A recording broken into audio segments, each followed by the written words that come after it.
Very good afternoon.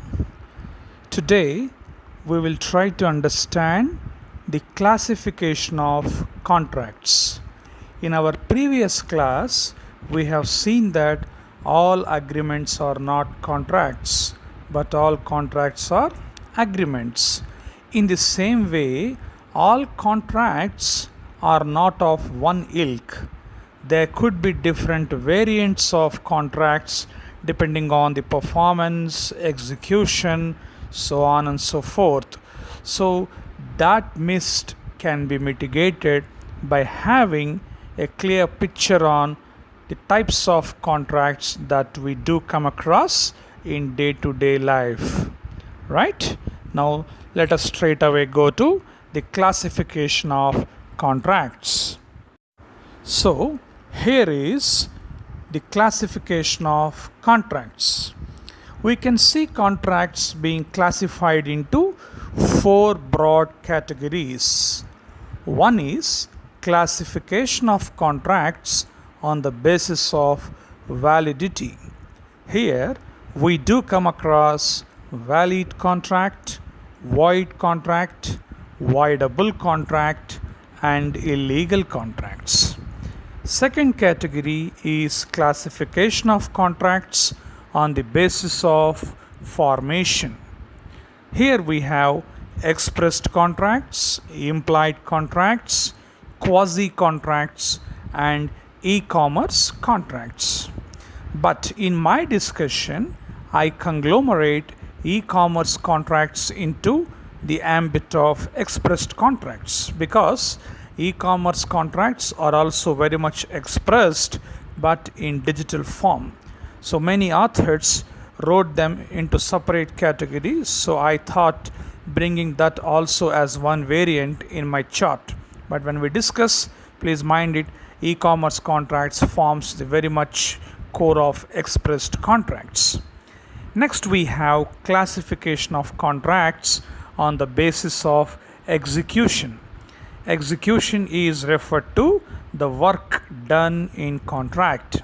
Here we have four categories, namely executed contracts, executory contracts, unilateral contracts, and bilateral contracts. Finally, we have classification of contracts on the basis of English law. Here we have formal contracts and simple contracts. Formal contracts are again bifurcated into contracts under record and contracts under seal. Please do remember that English classification is not reckoned in Indian judiciary system as far as classification of contracts is concerned, but they were very much in existence in our pre-independence era, and few cases we may come across in our discussion. Therefore, I thought we'll have a discussion once on the classification of contracts on the basis of English law as well. So we have four broad categories, namely classification on the basis of validity, on the basis of formation, on the basis of execution, and of course on the basis of English law. Now let us explore each and every category in detail. Please do remember that this chart is of paramount importance for your examination purpose, right? Now let us straight away go to the classification of contracts on the basis of validity. Well, on the basis of validity, we have four categories, namely valid contract, void contract, voidable contract, and illegal contracts. Here, validity is referred to recognition in the eyes of law. So first one is valid contract. According to section 2 subsection H of Indian Contract Act, an agreement enforceable by law is a valid contract. That means an agreement fulfilling all the essential elements such as valid offer, valid acceptance, lawful consideration, lawful object, competent parties to contract, consensus ad idem, free consent, so on and so forth. So that becomes a valid contract. Second is void contract. Void contract is defined in section 2 subsection J of Indian Contract Act as a contract which ceases to be enforceable by law becomes void. That means any contract which is valid at the time of formation but loses its validity due to some unforeseen future circumstances is called a void contract. More often than not, we may be confused or overlapping two terms, namely void contract and void agreement, synonymously, but they are altogether different terms. Let us see what is the difference between a void contract and a void agreement. According to section 2 subsection G, an agreement not enforceable by law is a void agreement. That means any agreement which remains invalid from the very moment of its formation is called void agreement. But void contract is not invalid at the beginning. Rather, it loses validity at a future date. That's the basic difference between a void contract and a void agreement. Let us suppose you made an agreement with a minor to buy or sell some property. Is it void contract? No, it is a void agreement because right from the beginning it is invalid as minor is incompetent to form any contract. Let us take another example to illustrate what is a void contract. Suppose I signed an agreement on 1st of September to hire some premises at World Trade Center and promised them that I will occupy premises on 20th September. Agreement is very much valid as paying rent is his consideration and receiving premises is my consideration. So before I went to occupy the premises on September 20th, on September 11th there was a terror attack on WTC and building got destroyed. Now the contract becomes invalid. Can I now go to court against WTC authorities that they did not give premises to me on 20th September? No, I cannot, because subject matter of the contract is destroyed. That is void contract. That means on the date of signing agreement it was valid, but on the date of execution, that is on the date when it had to be executed, the contract became invalid. That is void contract. Third, we have voidable contract. The definition is a bit intricate here. According to section 2 subsection I of Indian Contract Act, a contract which is enforceable by law only at the option of one or more of the parties but not at the option of other or others is called a voidable contract. Confused with this definition? Obviously, let us simplify it. See, voidable contract is one wherein only one party, either promisor or promisee, will have a right to go to court, either to set aside the contract or to stand by the contract. That is called voidable contract. Let us suppose you have received a threat from someone to sign one agreement and you have evidences to prove that there was a threat to sign the agreement. Now, court gives you liberty either to go ahead with the contract or to cancel the contract. That is called voidable contract. In simple sense, a contract in which aggrieved party, that is party suffering a loss, will have liberty either to stand by the contract or to set aside such contract. it is called a voidable contract. I repeat the definition, it is a bit intricate. A contract which is enforceable by law only at the option of one or more of the parties thereto, but at the option of other or others, is called a voidable contract. Finally, we have illegal contract. Illegal contract name itself imply that the contract which is forbidden by law. That means if the subject matter of the agreement is prohibited by law or declared to be unlawful, then it is illegal contract, right?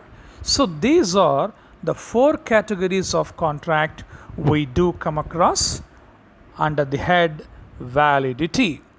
Now let us go to the second variant, that is classification of contracts on the basis of formation. Got it clear so far? Right.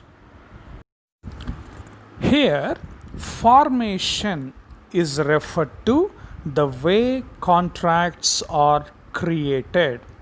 Under this category, we do come across expressed, implied, and quasi contracts. According to Section 9, subsection 2 of Indian Contract Act, insofar the contracts formed with words spoken or written are called expressed contracts. 99.9% of the contracts are expressed contracts that we see in business world. So they are expressed either in writing or words spoken. Please do remember that the words spoken also constitutes good agreements, provided there are substantial evidences to corroborate the same. Suppose you spoke to a call center or a BPO to transact a business and your voice is recorded, you cannot deny later on that I did not sign any agreement nor I gave any application, because your speaking is kept on record, which serves as an evidence. That means words expressed will also form a good contract. It need not be in writing all the time. But okay, both writing and spoken contracts are called expressed. They are very much valid. Next we have implied contracts. According to Section 9, subsection 1 of Indian Contract Act, insofar contracts formed other than by words spoken or written, other than by words spoken or written, are called implied contracts. That means implied contracts do come into existence through the actions of individuals. You need not to sign any agreement for that. For example, boarding a public transport bus just by buying a ticket or showing your season pass is an implied contract between you and the transport corporation. Similarly, ordering a breakfast in a hotel, it's an implied contract. You need not to sign any agreement for that, right? So through your actions, contracts do come into existence. They are called implied contracts. Finally, we have quasi contracts. Quasi contracts are also known as constructive contracts. Indeed, quasi contracts are not created by offerer and offeree. Rather, they are the contractual obligations instituted between the parties by the interference of law, right? So what these interferences, when they take place, let us understand in our next slide, wherein we divide quasi contracts into 5 categories that runs from section 68 to section 72 of Indian Contract Act 1872, right? So let us make a move towards understanding what is a quasi contract and how it forms importance in our jurisprudence. Quasi contracts are identified from section 68 to 72. 1. According to section 68, necessities supplied to minor can be recovered under quasi-contractual obligations. We all know the fact that minors are incompetent to form contracts. So if any necessity supplied to them like food, clothing, shelter, and education, it can be recovered from his estate, though he is not competent to party, though is not competent to form a contract. Let us take a case to have a better understanding of what it is. There was a case, Robert versus Gray. In this case, a minor boy wanted to participate in World Billiards Championship.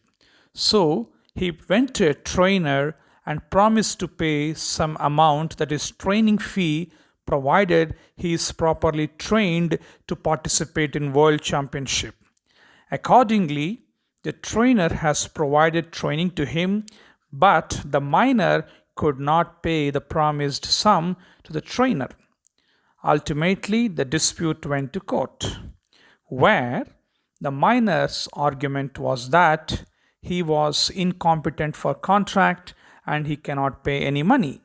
But court has held that according to section 68, it is a quasi-contractual obligation of the minor to pay the money, though he is not competent to form contract, because providing training also forms the part of education which is necessary for the survival of minor. Therefore, it can be recovered from quasi-contractual, it can be recovered from the minor under quasi-contractual obligation, right? Second one is responsibility to reimburse the payment made in good faith to protect the property of others, right? Suppose you made some payment to protect the property of others, then such owner of the property should reimburse the same under quasi-contractual obligations to those who made such payment. He cannot say like that, who did you ask before making payment? Did I ask you, or did I sign an agreement with you to protect my property? So he cannot question like that, because according to section 69, if we make payment in good faith to protect the property of others, it can be recovered from the owner, that is actual owner of the property. There was again a famous case, Ramaswamy versus Rangaswamy. In this case, one small marginal farmer took a land from landlord for the purpose of cultivation, but there were some land revenue dues to the government in British India. So government had come forward to auction that land and recover the dues. The poor marginal farmer thought that the land will be taken away by the government, so the landlord who gave land to him will become a victim. So to protect the land, the marginal farmer has paid the money, that is revenue dues, to government and protected the land from auctioning. Then he went to the landlord and demanded the money. The landlord said, no, I cannot give because there is no such agreement between both.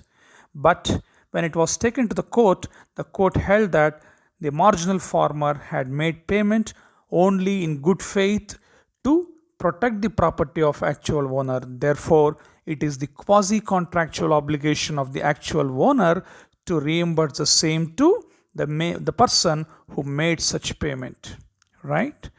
Third one is responsibility of person enjoying non-gracious benefits. Non-gracious benefit means benefit which is not meant at your disposal. It is someone's benefit, but you are enjoying either by happenstance or by accident. In such circumstances, it is the responsibility of person enjoying the benefit to reimburse the same to the actual owner, right? Next, we have responsibility of finder of goods. According to section 671, the role of responsibility of finder of goods is as good as that of bailee. That means he can exercise every step incidental to the protection of goods, and whatever expenditure he incurred to protect such goods can be recovered from the actual owner. The actual owner cannot say, no, I did not have any agreement with you to protect the goods and I will reimburse the payment. Such agreement does not exist. He cannot say like that, because section 71 makes it clear that whatever expenditure is incurred to protect the, to safeguard the goods which are found by someone, that can be recovered from the actual owner. His position is as good as that of Bailey. There's much discussion on this point which we can come across in special contracts. Now, finally, responsibility of person enjoying the benefit under a voidable contract when it is set aside. What is this? Suppose someone gave a threat and forced you to sign a contract. It is a voidable contract. So contract is made and benefit is transferred to someone, that is promisee or his dear ones. So once the voidable contract is set aside by one who is aggrieved, then the person enjoying benefit must reimburse the same to or restore the same to actual owner of the benefit. Right? We'll have more on this when we discuss point called coercion. So these are the quasi contracts identified under Indian Contract Act. That is, necessities supplied to minor can be recovered though there is no contract between minor and supplier. Responsibility to reimburse the payment, that is, owner should take responsibility to reimburse the payment to person who made it to protect the property, though there is no such agreement. Responsibility of person enjoying non-gracious benefit is to reimburse the same to actual beneficiary, because you are not the actual beneficiary, you are enjoying the non-gracious benefit by happenstance. Responsibility of finder of goods, one who finds the goods can enjoy them as a bailee. He can exercise all the steps incidental to protect the goods or to trace the goods, and expenditure incurred in such direction can be recovered from the actual owner, though there is no such agreement. It's instituted by law. That is why it's quasi-contract. Finally, when a voidable contract is set aside by aggrieved party, the person enjoying benefit must restore the same to actual owner of the goods, actual owner of the benefit. So these are the 5 different circumstances wherein no specific contract exists between the parties, but law comes into picture, or the legal provisions directs the persons to execute certain obligations or to discharge certain responsibilities despite having no agreement between the parties. That is the reason why they are called quasi but not expressed. Clear? So quasi contracts, I told you already that they are also called as constructive contracts. Now let us make a move towards the third category, that is classification of contracts on the basis of execution. Under second category, we have 3 categories, namely expressed contracts, implied contracts, and quasi contracts. Right? I told you that e-commerce contracts also falls under the category of expressed contracts. So with this, classification of contracts on the basis of formation is dealt with. Now let us make a move towards the third category. Execution is referred to the work done by parties to contract, where we have the first one is executed contract. The name itself indicates that contract in which both promisor and promisee have duly performed their obligations.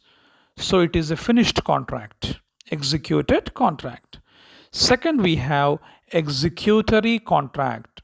That means it's a future contract. Simply an agreement is made between the parties, but it has to be executed on one future date, on certain future date. It is called executory contract. Third, we have unilateral contract. It's a contract in which only one party has performed its obligation and the other party is yet to tender his performance. Fourth one is bilateral contract. Contracts in which the obligations of both promisor and promisee are yet to be performed are called bilateral contracts. If you make a meticulous observation, hardly there is any difference between executory contracts and bilateral contracts. Rather, we can use some common sense and understand that executory contracts have not yet commenced. They are mere agreements to be performed at a future date. Bilateral contracts could be those which are in the stage of performance, amid the performance, where both promisor and promisee have yet to discharge few more obligations. They are called bilateral contracts. So that much is a simple with respect to execution of contracts. Classification of contracts on the basis of execution. Executed contracts, it is a past, that means both promisor and promisee have performed their obligations. Executory contracts, it's a mere agreement signed and yet to be performed on a future date. Unilateral contract, only one party has performed it and the other party has to perform on a future date, at a future date. And bilateral contract, where the obligations of both the parties are still due to be performed. Clear? Now we'll make a final classification, that is classification of contracts on the basis of English law. English law classifies contracts into simple and formal contracts. Simple contracts are regular commercial contracts, like we have agreements to sell the property, sell the vehicles, lease the vehicles or property. So normal commercial agreements are referred to simple contracts under English law. The problem comes with only formal contracts, which are new to Indian judiciary system at this juncture. In formal contracts, we have contracts under record and contracts under seal. Contract under record is a judgment given in civil disputes. Here in India, judgments are to be scrupulously executed. We don't recon them as contracts. But whereas in UK is concerned, judgments delivered in civil disputes are also referred to contracts, but special contracts called contracts under record. Next we have contracts under seal. That means contracts which are sealed by the executor, which are vetted by the executor, are called contracts under seal. Such contracts does not require any consideration, that means any benefit for the other party to enforce the same. For example, a will written by a person to transfer his property, or a deed, a contract deed. So these are the classic examples of contracts under seal, which are sealed. Sealed means here not putting a stamp. They are vetted, they are authenticated by the executor of the contract. Therefore, they are referred to contracts under seal. Clear? As I already told you, simple contracts are normal commercial contracts. So this is the classification of contracts under 4 categories, namely on the basis of validity, formation, execution, and English law. Friends, sometimes you may also come across the classification like absolute contracts, contingent contracts, and special contracts. But they also fall in the category of either of these 4 which we have discussed earlier. So intentionally we are not discussing what contingent contracts and absolute contracts at this juncture are, right? So now let us take assignment. Please attempt these 3 questions. Bring out the classification of contracts. Second is, what are the quasi-contracts? And third, what is the difference between a void contract and a void agreement? I hope these 3 topics are taught in this discussion, and in our next topic we will have a discussion on the essential elements of valid offer and acceptance. Please do prepare well and revert back to me at 98495-60102 or at nsureshnaidu@gmail.com for any queries. That's all for now. Have a nice day. Bye-bye.